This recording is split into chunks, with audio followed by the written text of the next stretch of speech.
माझं नाव गणेश रेड्डी. मी या समर्थ टावर्सचं चेअरमॅन आहे. मी इथं गेल्या 2011 पासून राहतोय. समर्थ टावर्समध्ये टोटल 64 फ्लॅट्स आहेत. नमस्कार, मी सुभाष क्षीरसागर, समर्थ हाऊसिंग सोसायटीचा सेक्रेटरी. एक तर आमच्या सोसायटीला सर्वसाधारण दर महिना 30,000 रुपये लाईट बिल आणि वार्षिक जवळपास 4 लाखाच्या आसपास लाईट बिल येतं. आमचं 1 वर्ष अगोदरपासून चाललं होतं की आम्हाला सोलर बसवायचं. सबसिडी आम्हाला जे काही 17 किलोवॅटच्या हिशोबाने 3,10,500 हे आमच्या अकाउंटला आमची सबसिडी जमा सुद्धा झालेली आहे.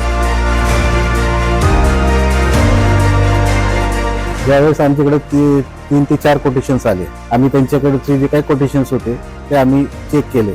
त्याच्यातून आपल्याला ॲटमॉस्फिअरकडनं जे प्रेझेंटेशन्स आणि त्यांची जे काही कोटेशन्स होते आणि त्यांनी जे समजून सांगितलं होतं की सोलर पॅनल कुठल्या साईडला बसवायचं, उत्तरायण दक्षिणायन कसं आहे, जे काही सावली बसेल त्याच्यावरती येऊन मग त्याच्या हिशोबाने पॅनल्स जास्तीत जास्त कसं आपण कव्हर करता येईल त्या हिशोबाने आपल्याला 3D मॉडेल्स वगैरे देऊन आपल्याला समजून सांगितलं. आमचं काम हे सरांनी सांगितल्यापेक्षाही वेळेच्या आत झालेलं आहे. आणि आम्हाला त्यांच्यावरचं जे कॉन्फिडन्स होतं ते कॉन्फिडन्स त्यांनी बिल्ड केले ते, आणि त्या बेसिसवरती त्यांनी तसं आपल्याला इन्स्टॉलेशन वगैरे सर्व करून दिलं. जे सांगितलं ते सर्व झालं तसं. जर मला कुणाला सजेस्ट करायचं असेल तर मी नक्कीच ॲटमॉस्फिअरला सजेस्ट करेन.